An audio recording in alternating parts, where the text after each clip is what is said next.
Hey, welcome to this Thanksgiving edition of Talk the Talk JR. I'm so glad you're watching it. I'm here with Richie Fonts here tonight, and I'm glad you're here, sir. I'm glad to be here. All right, well, that's good. I hope everyone, just like us, have had a wonderful, wonderful day, and I know I had some good turkey and ham and dressing and macaroni and cheese or whatever, all the stuff that you eat and then you don't eat for 2 more days and you enjoy your time. So I know I had a good day of just eating and probably shouldn't have, but I did. How about you? Did you have a good day? Oh, I did. The food was excellent, and nothing better than to spend it with one of my sons that's here and with your family, and I really enjoyed it. Okay. All right. Well, we're going to start off with this Thanksgiving, and I'm going to give a couple little things here.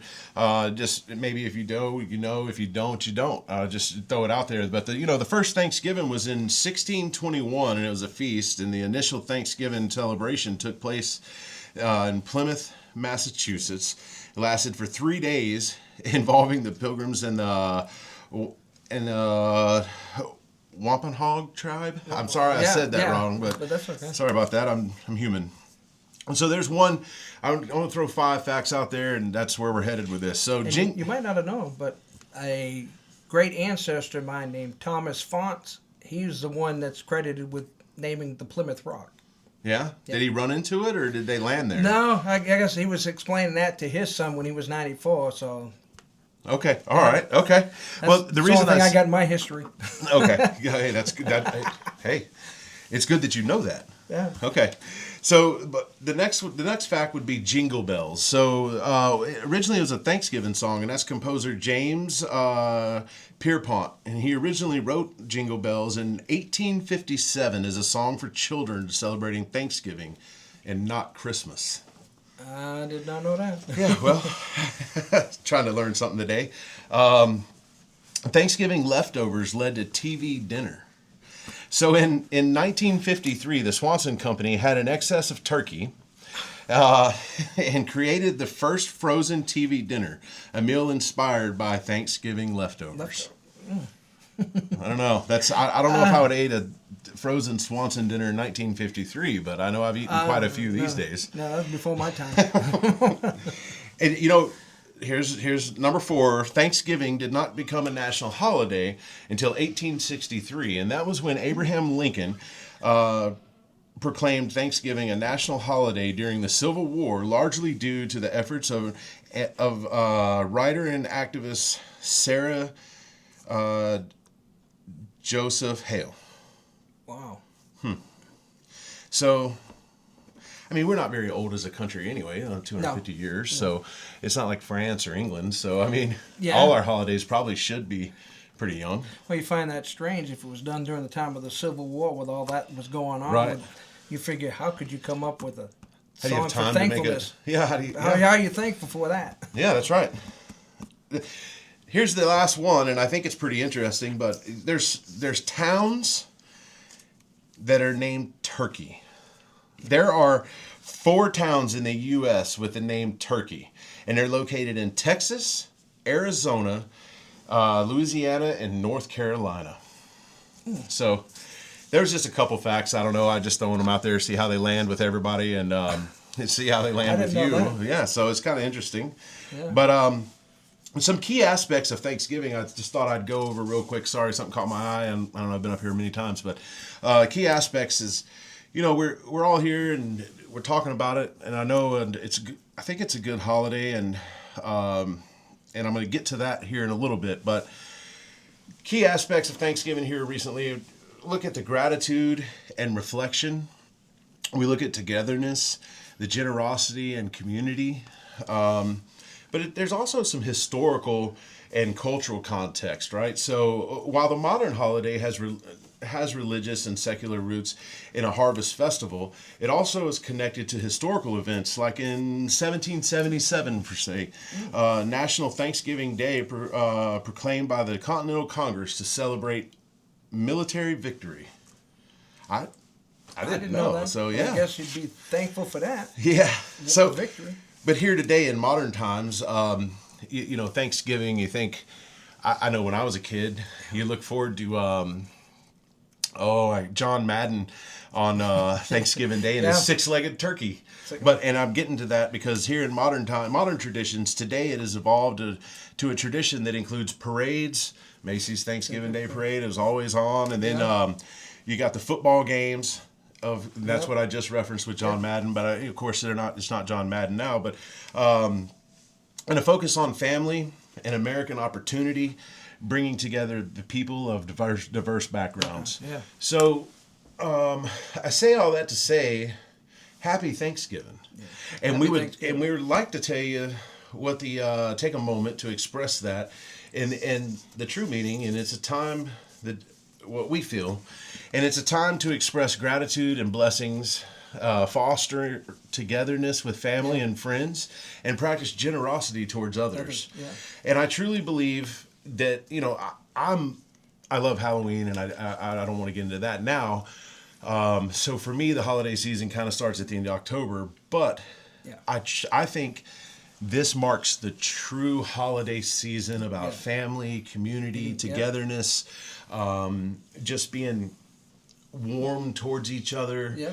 Because you got Christmas around the corner, then you have the New Year, and everybody wants to start out good and do that kind of thing. So this starts that.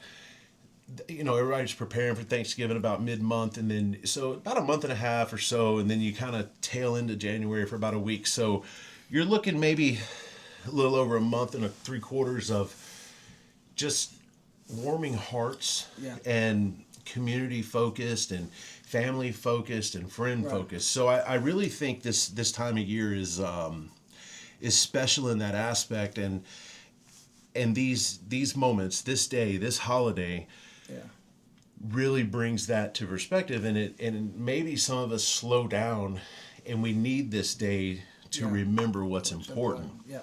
Because we're all running a race, and we seem to have blinders on.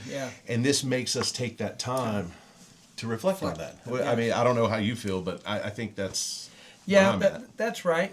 You need this time. They consider the life as it's a rat race.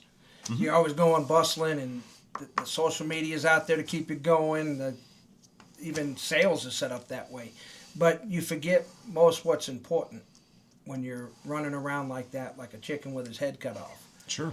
You forget what's really more important. Well, like I said, today when it's set aside like this, I don't think there was ever, in my opinion, this is again my opinion, not an editorial piece, it's an opinion piece. I never see today as a negative or anything like that. I always, no matter what, I don't care.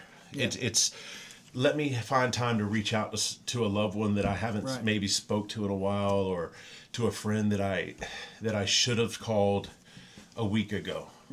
Right. Let's rekindle something.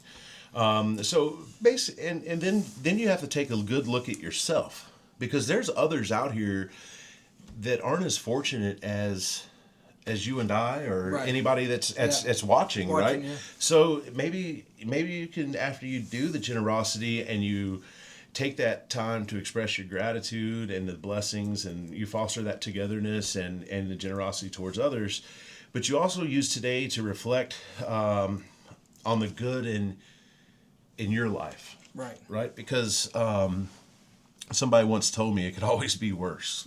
Yes. And that's 100% true. Yeah, it right? is. So a little chilly today. Yeah. Right? But you know what? It could always be worse. It could have been 10 and a half inches of snow. like last year, yeah. So in your own words, what are you thankful for? Let's try to spark this moment. Well, what I'm thankful for is my upbringing with my parents. And, if you were to look at my life growing up as a kid and saw what happened, what we went through with our parents, and the moving around and not being able to make friends and keep friends long because you're moving again. And then I go straight into the military, and you're at a command for a short time, and then you transfer. So you make good friends, but you're gone. And in that career, if you stay long enough, like you did, over 20 years, you might come across them again. Sure. But I only did 6 and got out, but I met other friends. And to me, that was great, because it got me to where I felt like this might sound bad, but I was alone, like a hole in the heart. But it was preparing me to get to the point in my life where somebody brought to me the scriptures and about Jesus Christ, and I saw I needed him. And because of that, and receiving Jesus Christ as my Savior, he not only rewarded me with that, with eternal life, but he brought the best woman in the world to me, my wife. I mean, she's great. And then remembering all through the Bible, the main thing is focus is thankfulness. Because when you're not thankful, you go into decline and you fall. And with my line of work, it allowed me to see people for what they were. Because I worked in a jail and I worked at a courthouse. So instead of seeing people in the condition they're in, listening and seeing that they're just maybe having a bad time, or they're not lucky and they're misfortunate, different from the ones that are there because that's a choice that they're doing. So it's allowed me to see people in a different light and help them when they need help, and realize some you can't. And help me always focus on right and realize sometimes some things doesn't always go your way, but you're still thankful for going through it. Well, that's good. That's more than just saying, "Oh, I'm thankful for, you know, my wife." Right? I'm not saying you're not. I'm just saying that's more though. That's good. I'm glad you kind of expanded a little, and that's well, good. And she's probably the only woman in this world that have been able to put up with me for 34 years. So the Lord brought me the right one. Sure. Yeah.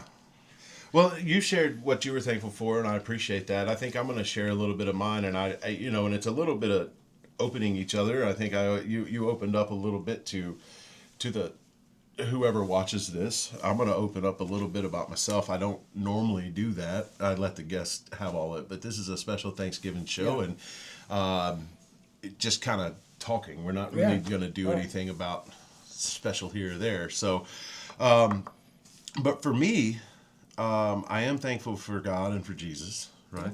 That's first. And then I'm going to tell you, I'm thankful for my life. I don't know. I don't know if there's a perfect life. I don't know what it is, but I tell you, mine's pretty close. And because it's mine. It's mine, yeah. But a lot of people, they glass over the fact about, and I said this a little earlier to some people, but a lot of people glass over what are called failures. But I'm real big on failure, and I'm real what we perceive as failures and what we call failure. But I'm real thankful for what everyone calls failure, and I use them, and I don't call them failures. I call them lessons, because all of my failures I have used again as lessons, and they've all turned into successes. So I'm thankful for the road that I've traveled. I'm thankful for everything that's happened. I'm thankful for my wonderful family, and that includes my chosen family. I don't want to leave them out, because we're born into family, and we love them. Yep. There's no other family that I couldn't picture myself with a different mom. My mom is the greatest mom that I could ask for. I mean, if you saw me standing next to her, you'd be like, how did that happen? She comes up maybe to hear on me, and she's a little petite lady, and here I am, 6'3", like, how'd that happen? Right. But I couldn't ask for a better mom. She put up with me. I was hard-headed. I was outspoken. I've been this way, just in a different fashion since I was probably, in her belly, But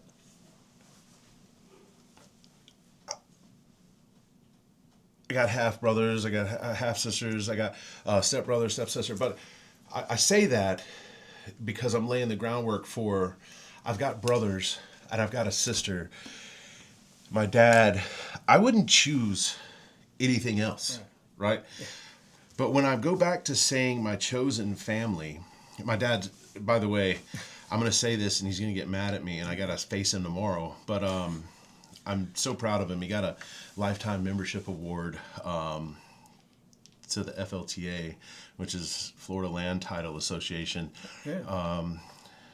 After his second retirement, he retired twice. Yeah. Maybe this time it'll stick and he gets to enjoy his lifetime of working. But very, very proud of him. So now he gets to spend time doing what he wants. But when I go to chosen family, what I mean is the people you choose to surround yourself with. Right. And I say that because you choose who you let into your inner circle.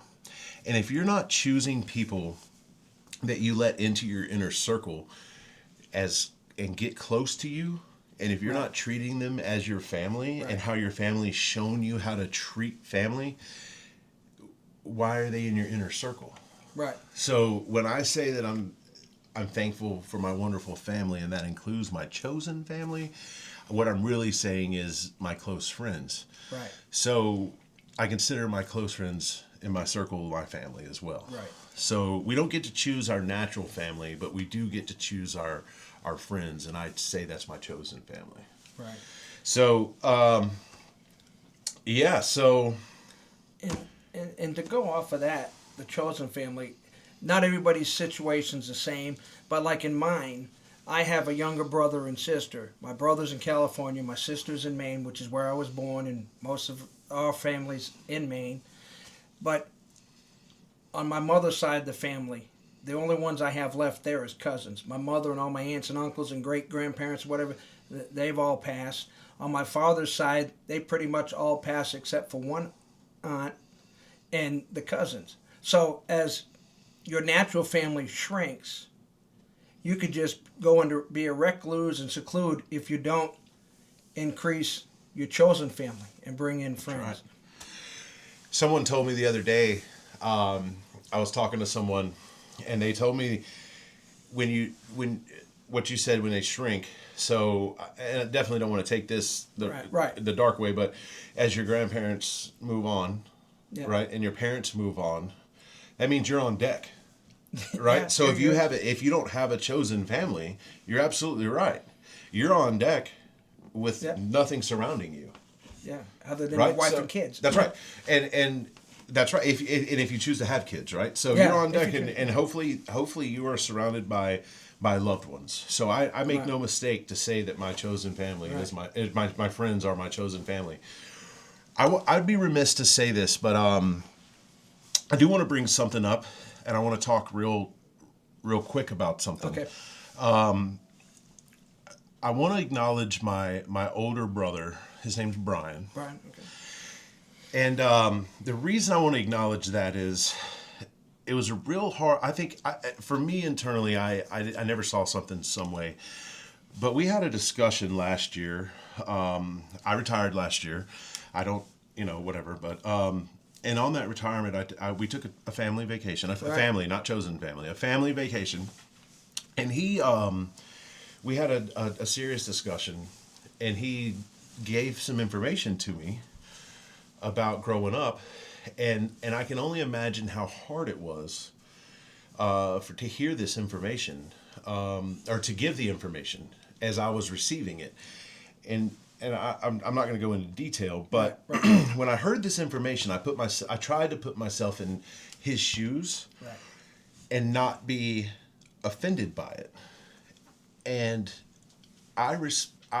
that night, the amount of respect I gained for him was enormous. Right.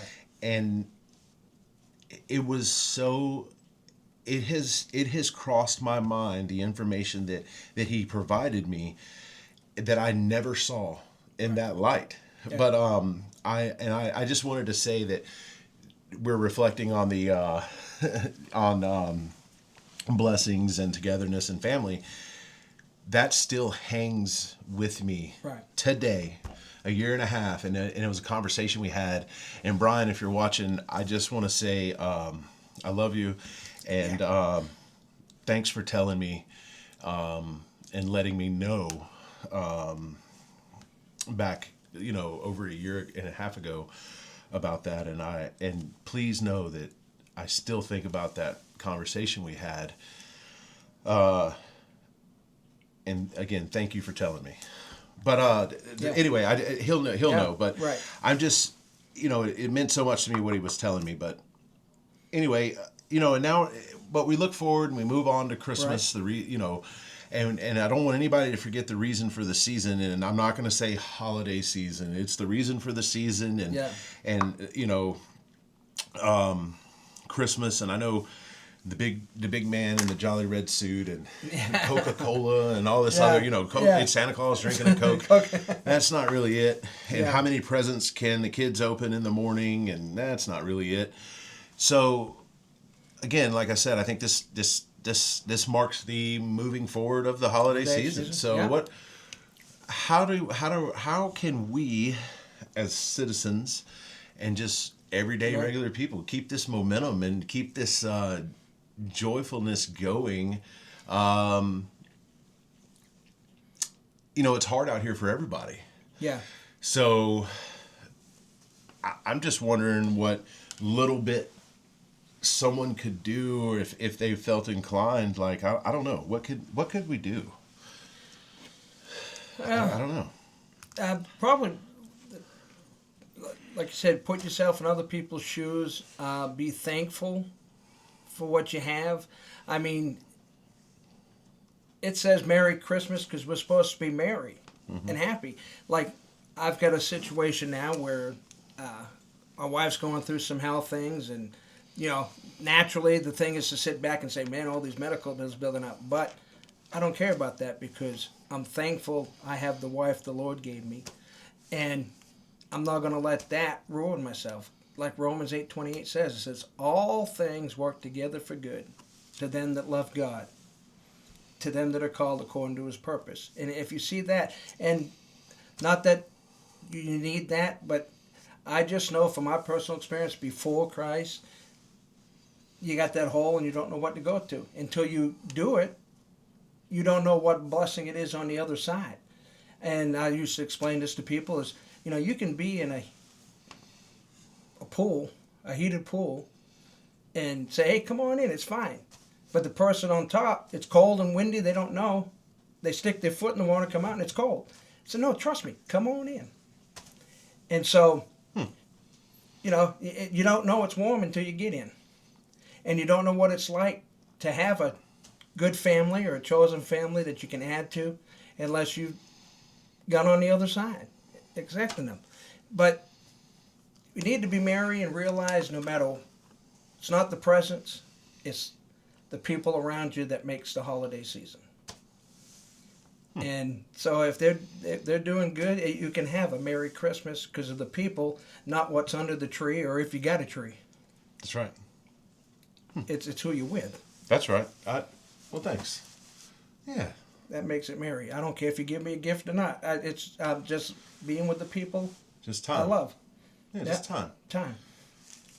It's the only currency we don't know how much we have. Yeah, and when you don't have time anymore, then it's too late. That's right. Oh, I'll make time for that tomorrow, but what if that's tomorrow never comes. We don't know how much currency we have. Yeah, that's right. So I did that for a reason. How can we fight real monsters? They're not coming out now, I'll tell you that. No real monsters during this season. So, before we end up ending this short Thanksgiving talk today, any advice for somebody out there listening? Can you give me and the ones listening some advice to move forward? Well, I would say know who your family is and your chosen family. Make them, bring them in and make your friends right, and know what's going on around you. It's easy to go through life with your eyes closed and then get all upset. But if you know what's going on, then all you can do is do what's right, whether what's right occurs or not. And I'm going to say this because locally I'm involved and I did something that I thought was right. I supported this man, and figured we need things done, and if something's got to be done, just griping and complaining about it ain't going to work. So I put effort into it, and it worked out for good, because to me, it was a success. We had a success. Might not have won the battle, or the war, but I think we won a battle because a lot of people's eyes were open, and there was advances made that hadn't been made by an NPA at all. And I'm very proud of that. Well, thank you, sir. I don't bring that kind of stuff up here, but thank you. Yeah. I mean, hey, thanks. I know you don't, really, but I mean, you sit out there in the community. I mean, you got to know what's going on around you. Well, I'll tell you, you kind of hit on something with that advice, and I'd like to say something else about it. It's basically, we did this in my last job. It's do the right thing when no one's looking. Yep, there you go. See? So if you just do the right thing, even when no one's looking, how can you be wrong? Right? So I always close out something, and no monetary value to me. I just kind of plug people. And I turned this around for a reason. I don't want to draw attention until I say it. I met this man last year. It was a little bit past this time, but it was around the holiday season. And I met him through his wife. His wife's name is Joan. And I'll tell you, they run Justified Incarcerated Ministries, and he is actually the chaplain and the director over at the Escambia County Jail. And Reggie Benjamin, I'm going to show his card here, and if you can pause the video, maybe zoom in a little bit. Him and his wife are true servants of the community. Right. The Justified Incarcerated Ministries is unbelievable. And their team of volunteers, I got to see firsthand. They do so much good. What I got to see was they insure bikes and toys, and there's a fun day had, right. And it was had over at Splash City. Yeah. And it's not children's fault that parents may or may not. I mean, whatever. I'm not a judge. Right, I'm not a jury, right? But they got incarcerated. So the Justified Incarcerated Ministries ensured the children had Christmas. They had the meal. They had things that happened with them, and they had a holiday. Yes. And their volunteer team is nothing short of amazing. And how do I know that? Because I got to witness the people that surrounds Reggie and his wife Joan, and if you've never met them or had time to speak with them, it's unbelievable what they offer this community. Please reach out and just say hi, maybe thanks, or just see if you can go see what it is that Reggie and his wife Joan do. Please, Joan is very, very, very sweet lady. Have you ever met Reggie? No, I haven't. Okay, but he's the chaplain, like I said, down at the Escambia County Jail. He's one of them. Sorry, I keep saying but he's one of them.